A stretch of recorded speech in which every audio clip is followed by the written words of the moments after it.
Hola y bienvenidos. Hoy vamos a meternos de lleno en una idea, una idea que para muchos es bastante radical, que la economía tal y como la conocemos no es la única que puede existir.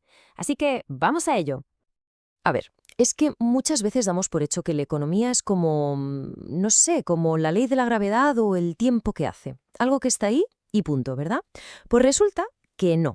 No es una ley física, no es algo inmutable. Y aquí viene la gran pregunta, la clave de todo este análisis. ¿Y si la economía es en realidad una elección cultural? O sea, si es un reflejo de nuestros valores, de lo que creemos, entonces, lógicamente, culturas distintas pueden crear economías distintas. Y lo más importante, significa que se puede elegir. Vale, si podemos elegir, la primera pregunta es ¿cuál es el sistema del que partimos? Porque para poder imaginar alternativas, primero tenemos que entender muy bien el modelo dominante, ¿no? Ver cuál es la cultura que hay detrás de la economía en la que vivimos casi todos. Y este sistema tiene un nombre: capitalismo financiero global. Es básicamente el que ha marcado las reglas del juego en el siglo XXI.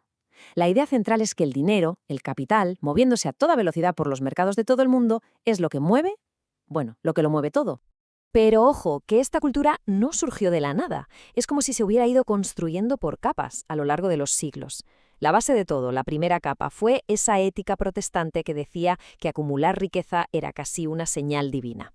Encima se puso la capa del individualismo, la ganancia personal por encima de lo demás. Luego se le añadió la idea de que arriesgarse, y mucho, era algo bueno, una virtud. Y para rematar, la capa del patriarcado, esa cultura de competir a muerte, de ganar a toda costa. Y toda esta mezcla de ideas, toda esta cultura, fue la que dio forma a nuestro mundo durante mucho, mucho tiempo. Parecía el motor imparable del éxito, del crecimiento, hasta que, de repente, se rompió.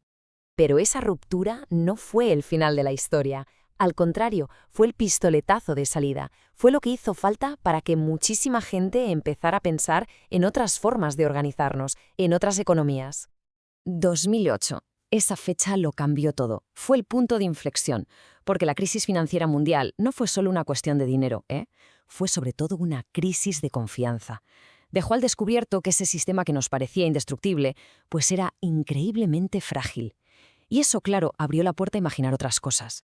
Y aquí se ve clarísimo el choque de valores. Por un lado, el sistema de siempre, competir, buscar el máximo beneficio y cada uno a lo suyo. Y por otro, las alternativas, que proponen exactamente lo contrario, cooperar, pensar en el impacto social y poner el foco en la comunidad. Vamos, que no es un pequeño retoque, es un cambio de mentalidad de arriba a abajo. Entonces, ¿de qué hablamos cuando decimos prácticas económicas alternativas? Pues, en pocas palabras, son formas de producir, de consumir, de intercambiar, que no giran únicamente en torno a ganar dinero. A veces surgen por pura necesidad, para salir adelante, y otras veces por pura convicción, porque se busca algo más. Y esto no es una sola cosa, es todo un mundo, un ecosistema de ideas. Piensa en cooperativas, en redes de trueque, como las de toda la vida, en bancos de tiempo, donde lo que intercambias es tu tiempo, no dinero, o incluso en monedas sociales, que solo valen en un barrio, para que la riqueza se quede ahí. Es una pasada, una auténtica explosión de creatividad. Y que nadie piense que esto es solo teoría, para nada. Fijémonos en un caso real, Barcelona, justo después de la crisis de 2008. La gente no se quedó quieta esperando. Una parte enorme de la población se puso manos a la obra y empezó a organizarse con estas prácticas. Huertos urbanos, redes para ayudarse unos a otros, de todo. La pregunta es, ¿por qué lo hacían? Y esto es súper interesante. Cuando se analiza, se ve que había como dos grandes motores. Por un lado, gente que lo hacía por motivos sociales, por crear lazos, por construir comunidad. Pero por otro, había gente con un objetivo súper práctico, llegar a fin de mes, ahorrar. Lo genial es que estas dos motivaciones, la más idealista y la más pragmática, no solo convivieron, sino que se apoyaron la una en la otra. Pero vamos a ir un paso más allá, porque esta tiene más miga de lo que parece. Estas prácticas no son solo una forma diferente de comprar y vender. Lo que hacen, en el fondo, es obligarnos a replantearnos algo fundamental. ¿Qué es lo que de verdad tiene valor para nosotros? A ver, parémonos a pensar un segundo.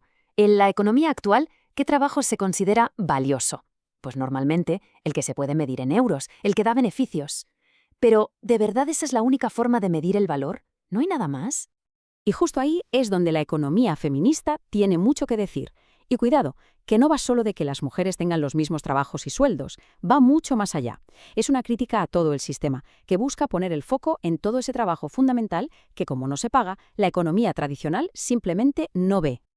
Esta idea es potentísima. Básicamente, lo que dice es que toda la economía oficial, la que sale en las noticias, se sostiene sobre una base gigantesca y totalmente invisible de trabajo no pagado. Hablamos de cuidar a los niños, a los mayores, de mantener un hogar.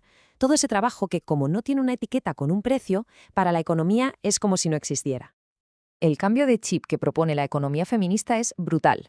Dice, oye, el cuidado no es un marrón que cada familia tiene que solucionar por su cuenta en casa. No, es una responsabilidad de todos, un pilar que sostiene a la sociedad entera y que, por tanto, tenemos que reconocer y cuidar entre todos. Es un bien común.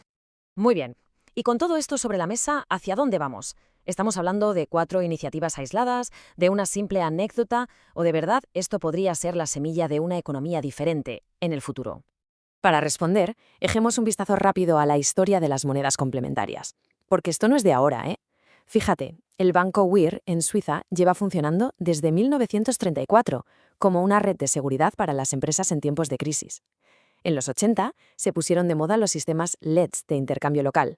Después de 2008, su uso se multiplicó por todo el mundo. Y ahora, con la tecnología digital, bueno, las posibilidades son casi infinitas. Entonces, para resumir, ¿con qué ideas clave nos quedamos?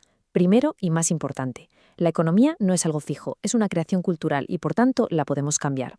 Segundo, las crisis, con todo lo malo que traen, también son un motor increíble de innovación. Tercero, las preguntas sobre qué es el valor y cómo organizamos los cuidados no son secundarias, son el centro de cualquier nueva economía. Y por último, y quizás lo más esperanzador, otra economía no es solo algo posible en el futuro. Ya está pasando. Está aquí. Y todo esto nos lleva a una última reflexión. Si al final resulta que nuestra economía no es más que una historia, una narrativa, que nos hemos contado, la pregunta que queda en el aire es bastante potente. ¿Qué nueva historia vamos a escribir entre todos a partir de ahora?